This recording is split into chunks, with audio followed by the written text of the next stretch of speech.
Have you blown it? Last week we talked about the reasons why Christians fail. But what if it was you who failed? You're probably feeling ashamed, embarrassed. You feel like you've let down your family, your friends, your church, and even God. You're probably thinking, how could I have done that? What was I thinking?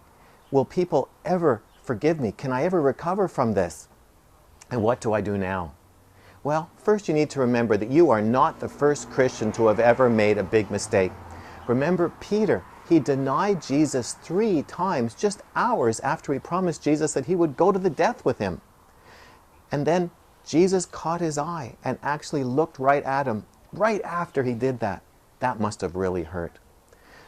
But Peter's story doesn't end there. His failure did not disqualify him from an incredible future with Jesus. You see, Jesus still loved him, he forgave him, and completely restored him. And if Peter can be restored, you can be restored too. So what do you do next?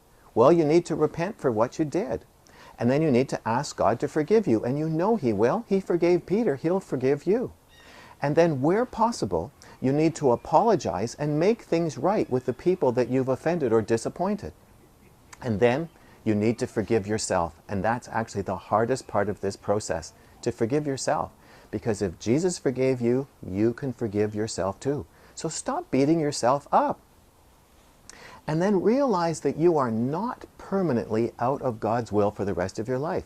Our lives are a series of mid-course corrections. So right now you may be out here, but Jesus is pulling you right back onto the right path. He has big plans for you. And right now he's extending his hand to you, saying, will you grab it and follow me again? So, will you take his hand?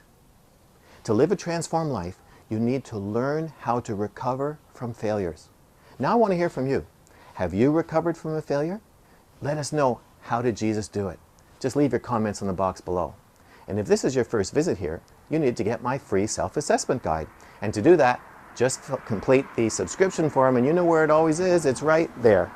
And I'll talk to you again next week.